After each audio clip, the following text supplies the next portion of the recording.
pendahuluan latar belakangnya dimulai dari KKMP, yaitu kuliah kerja nyata merupakan program akademik yang diselenggarakan oleh perguruan tinggi untuk mahasiswa yang bertujuan untuk mengembangkan kemampuan praktis, profesionalisme, dan kesadaran sosial melalui pengabdian kepada masyarakat.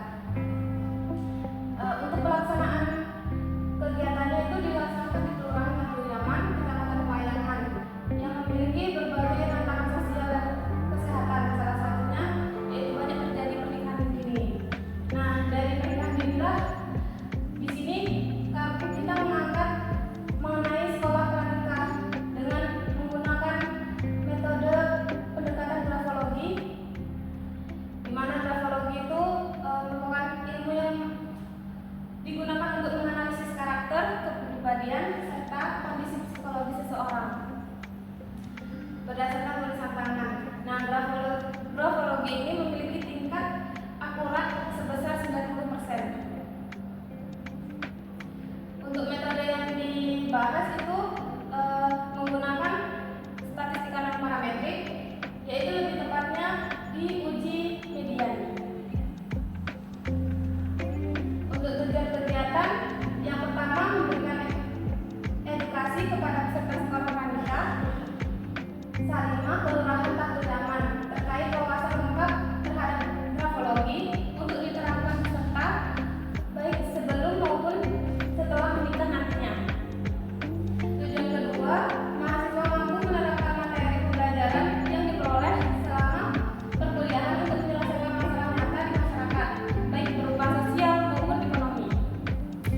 Tujuan ketiga, membangun kerjasama antar perguruan tinggi dengan masyarakat.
Kemudian dilakukan identifikasi variabel yang dibutuhkan untuk mengetahui hubungan antara jenis kelamin dan sifat kepribadian seseorang.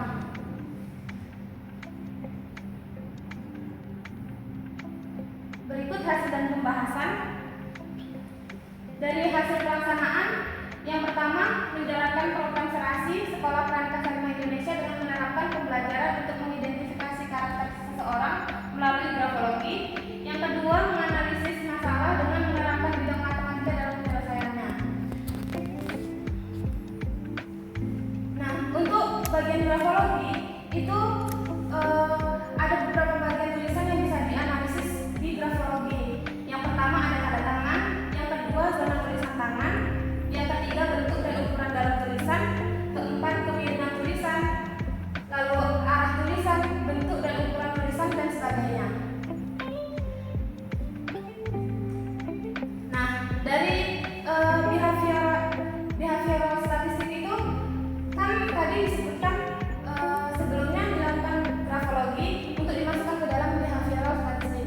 Nah, behavioral statistik sendiri itu merupakan metode statistik yang dapat menganalisis serta menginterpretasikan data yang berkaitan dengan perilaku manusia. Nah, berikut data yang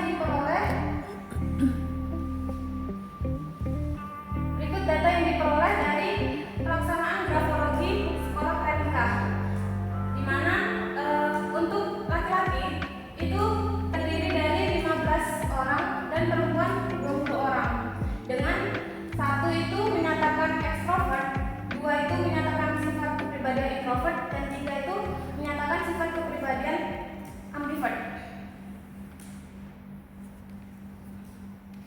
Untuk hasil dan pembahasan, yang pertama hipotesisnya. Untuk H0 itu median sifat kepribadian laki-laki atau perempuan adalah sama. Untuk H1 median sifat kepribadian laki-laki atau perempuan itu berbeda. Yang kedua signifikasinya, itu kita menggunakan 5%. Ketiga, kedua sampel di atas digabung dan diurutkan menjadi dari nilai terkecil ke nilai terbesar. Nah, untuk sampel data laki-laki itu diperoleh 4 hasil pengamatan dengan nilai lebih besar dari median gabungan dan 11 hasil pengamatan dengan nilai lebih kecil atau sama dengan median gabungan. Serta untuk perempuan diperoleh 9 hasil pengamatan dengan nilai lebih besar dari median gabungan dan 11 hasil pengamatan dengan nilai lebih kecil atau sama dengan median gabungan. Nah, bisa kita lihat di sini. Ini adalah median gabungan lebih besar untuk laki-laki, ini median gabungan lebih besar untuk perempuan, dan seterusnya. Nah, untuk jumlah ini untuk laki-laki jumlahnya 15, perempuan 20. Dan angka di dalam kurung ini adalah nilai frekuensi harapan yang diperoleh dengan mengalihkan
hitung itu lebih kecil sama dengan C kuadratable, yaitu 0,57 lebih kecil sama dengan 3,8415, maka H0 diterima.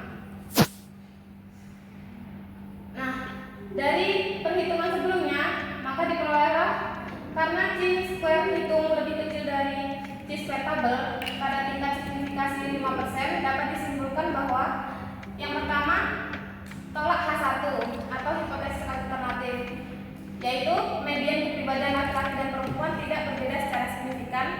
Lalu yang kedua, terima H0, median kepribadian laki-laki dan perempuan sama. Yang ketiga, artinya tidak ada perbedaan kepribadian antara seseorang dengan jenis kelamin.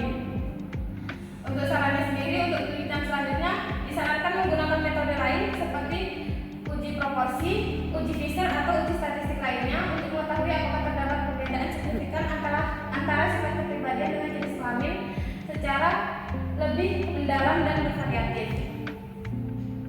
Berikut daftar pustaka. Sekian presentasi dari saya ucapkan terima kasih. Wassalamualaikum warahmatullahi wabarakatuh. Waalaikumsalam.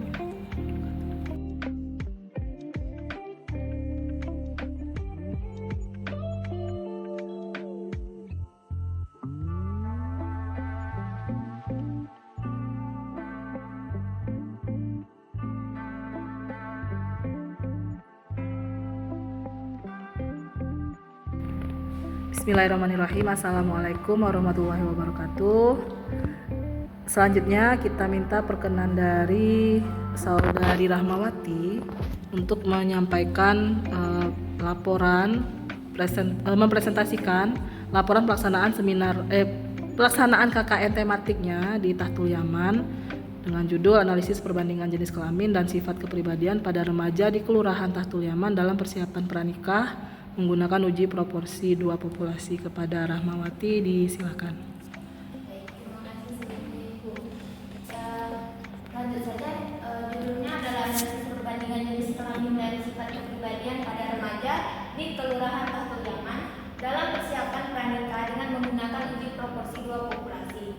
Sebelum itu kita harus tahu latar belakang dari KKN itu. KKN atau kuliah kerja nyata tematik itu adalah salah satu bentuk program pengabdian kepada masyarakat yang biasanya diwajibkan oleh perguruan tinggi Indonesia. Program ini juga dirancang untuk mahasiswa agar dapat terlibat langsung dalam upaya membantu masyarakat desa mengembangkan potensi mereka. Kemudian dalam KKN kami itu ada di Kelurahan Tahtul Yaman, di mana itu merupakan kecamatan Pelayangan, adalah salah satu yang tergabung dalam program tersebut.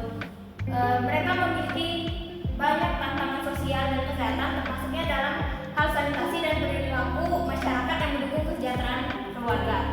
Dalam konteks ini, program sekolah pranikah dan sekolah lansia yang dikelola oleh Salimah bertujuan untuk memberdayakan masyarakat melalui pendidikan dan pelatihan. Salah satu dari metode statistika yang relawan dalam analisis data KKNT adalah metode proporsi dua populasi, yang dimana itu untuk digunakan membandingkan proporsi antara dua kelompok populasi yang berbeda dengan dari data yang kita gunakan, yaitu grafologi. Grafologi itu merupakan ilmu yang mempelajari tulis tangan yang dapat digunakan memahami karakteristik atau pola perilaku masyarakat yang berdasarkan dari mereka. Uji yang menyangkut proporsi merupakan uji yang berkaitan dengan perubahan cat binomial yang merupakan perubahan cat diskrete. Dalam masalah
Uji proporsi dua populasi adalah metode statistik untuk membandingkan proporsi dari dua kelompok atau populasi yang berbeda. Uji ini digunakan untuk menentukan apakah ada perbedaan yang signifikan antara proporsi dua populasi berdasarkan sampel, dan kemudian proporsi dua populasi dilakukan untuk mengetahui apakah terdapat perbedaan proporsi antara dua kelompok yang akan diuji. Hasil penelitian ini merupakan hasil survei kami kepada remaja di Kelurahan Tahtuliaman, dan ini merupakan kategori 1 ini berarti dia introvert, kategori 2 dia extrovert, kategori 3 berarti dia ambivert. P1 ini adalah jumlah laki-laki, dan di sini keterangannya jumlah laki-laki itu introvertnya ada 3, extrovertnya ada 8, ambivertnya ada 4. Untuk P2 itu perempuan di sini yang introvert ada 6, yang extrovert ada 5, dan yang ambivert ada 9. Masuk ke hasil perhitungan untuk yang pertama yaitu introvert. Perbandingan laki-laki dan perempuan dalam yang berkaitan dengan introvert. Dan tadi jumlah laki-lakinya 3 dan jumlah perempuannya 6. 3 dan 6. Kemudian dimasukkan rumus untuk P1 itu laki-laki, jadi 3/15, di mana 15 itu adalah jumlah laki-laki. Maka dihasilkan 0,2. Kemudian untuk perhitungan jumlah perempuan itu 6/20, di mana perempuannya ada 20. Maka dihasilkan 0,3. Kemudian untuk uji hipotesis, H0 jika P1 sama dengan P2, H1 jika P1 kecil P2, dan P1 besar P2, di mana dua populasi memiliki kepribadian yang berbeda. Dengan signifikan yang kita gunakan adalah 5% atau 0,05. Mencari nilai Z tabel dengan alpha per 2 sama dengan 0,025, di mana 1 kurang 0,025 itu 0,97, didapatkan hasil sebesar 1,95, atau bisa tidak dapatkan 0,95, didapatkan hasilnya sebesar 1,645. Masuk ke uji statistiknya seperti penjabarannya di atas. Maka P1 X1 per X1, di mana X1 itu merupakan introvert, laki-laki introvert, dan X1 ini merupakan jumlah dari laki-laki. Maka 3/15 itu 0,2, dan selanjutnya X2 per X2 itu 6/20, 0,3. Ini untuk proporsi gabungan itu rumusnya X1 ditambah X1 ditambah X2 per X1 ditambah N2. Masukkan jumlah introvert laki-laki dan perempuannya itu 3 ditambah 6, dan jumlah dari laki-laki dan perempuan itu 20, maka dia dapatkan hasilnya 0,257. Lanjut untuk menentukan Z-nya, itu rumusnya P1 topi dikurang P2 topi per akar P topi 1 dikurang P topi dikali 1 per N1 tambah 1 per N2. Dimasukkan P1 topinya itu didapatkan 0,2, P2 topinya itu didapatkan 0,3, dan P gabungan itu didapatkan 0,257. Maka dapatkan hasilnya minus 0,67. Untuk diagnosis distribusi normal yang standar digunakan untuk menentukan nilai Z dengan Z hitungnya itu minus 0,67 dengan tingkat signifikannya 0,05. Maka diperoleh Z itu lebih kecil dari Z,05. Maka dapat dinyatakan bahwa H0 ditolak dan H1-nya diterima, di mana perempuan berkepribadian introvert lebih banyak daripada laki-lakinya. Masuk ke hasil perhitungan extrovert, tidak jauh berbeda dengan rumus yang di atas. Tinggal kita masukkan masuk ke uji statistiknya. X1 didapatkan 8/15, X2-nya 5/20,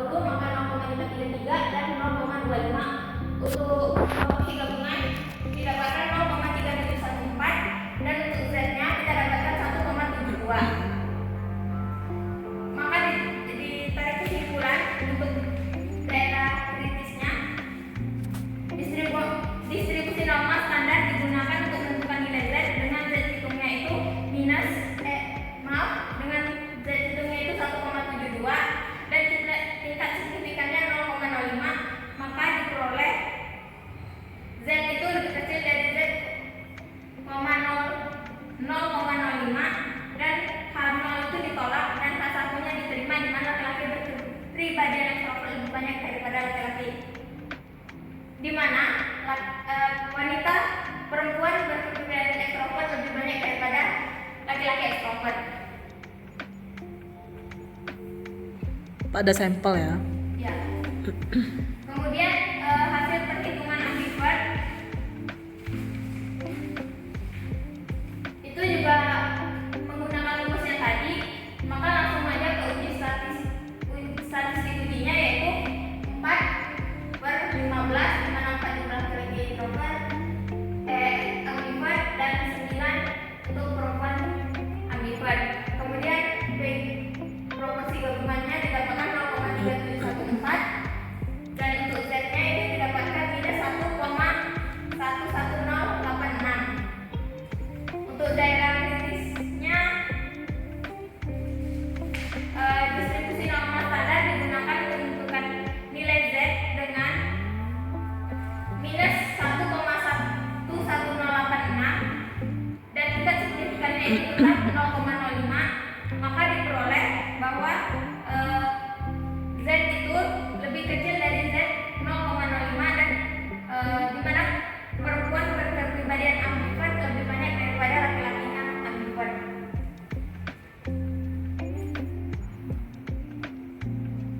Introvert sudah belum? Udah pertama. Oh ya. Oke. Untuk kesimpulannya, maka introvert itu tidak signifikan karena kecil, karena menunjukkan perbedaan proporsi antara laki-laki dan perempuan pada kategori introvert yang sangat kecil. Artinya proporsi laki-laki dan perempuan yang introvert hampir sama. Tidak ada perbedaan proporsi signifikan untuk kategori introvert antara laki-laki dan perempuan. Kemudian yang untuk extrovert itu tidak signifikan juga karena cukup besar namun masih di bawah nilai kritis, yaitu 1,96. Ini menunjukkan adanya perbedaan yang lebih nyata dalam proporsi extrovert antara laki-laki dan perempuan dibandingkan dengan kategori lainnya.